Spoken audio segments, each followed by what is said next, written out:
According to the National Census report, there are about 2.7 million elderly people in the country, and 2 out of households in the country at least has an elderly person living in there. We take a look at how elderly people in society are being taken care of, or they are taking care of themselves during this COVID-19 pandemic.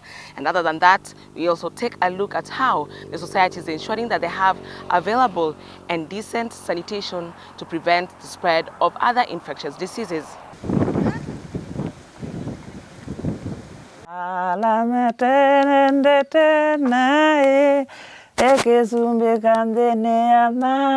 73-year-old Mary Mwende, a resident of Kaumba village in Kitui County, would under normal circumstances be in church on a Sunday, attentively following sermons.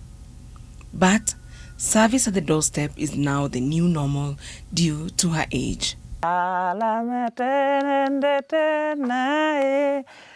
Sisi watu wa 70 kitu hatuendi.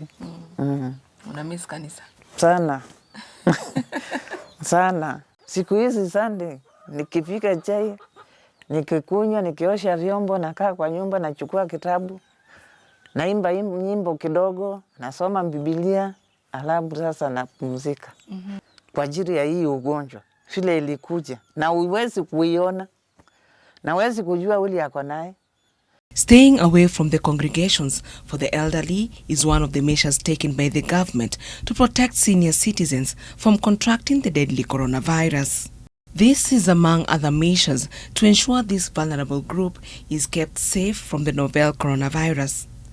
However, for a number of them, like Mary, some people around them do not heed to the call for enhanced protection. Wengine hawafai hizi vitu.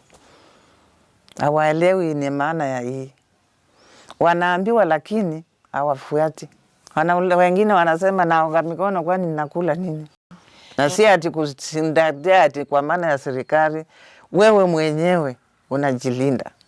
Other than the virus that has confined the elderly to their compounds, they are also faced with the challenge of sanitation. Kwa maana hata ukiwa na kwenda haja, unashindwa nitai kwenda kuinama. Wengine wanaenda na mikwaju, wengine wanaenda choo kama wanasimama, kwa maana hawezi kufanya nini? Kuinama.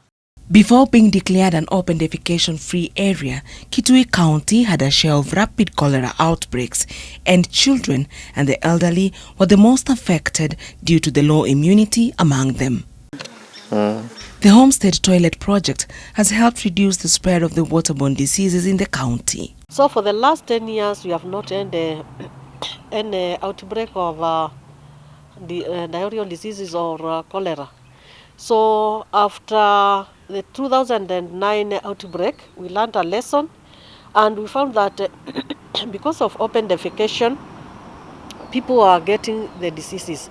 So we went to the community, discussed with the community, did triggering to the community, and they were able now to take a collective action. Through public-private partnership, Kitui County has built about 3,000 elderly-friendly latrines to cater for the strain faced by the elderly while using the latrines. When we are constructing the latrines for them, we have a provision for a sitting pan for them, which they are able to use when they're in the latrine. We also have hand grab rails. When somebody has crutches or they're not able to support themselves, they can support themselves when they're in the latrine to be able to use this. Mary is one of the beneficiaries of the project aimed at ensuring high standards of hygiene, especially for the elderly. Hiyo ni mungiza. Sikudhania. Niliona kama ndoto tu. Kwa maana nikienda pale kwa choo yangu, hata saa nyingine nasahau kama niko kwa choo. Iko na starehe nyingi. The population of the elderly is accelerating in developing countries, including Kenya, and it is projected that these countries collectively will account for 6.3% of the global population of persons aged 60 years and above by the year 2030. Mistaki corona.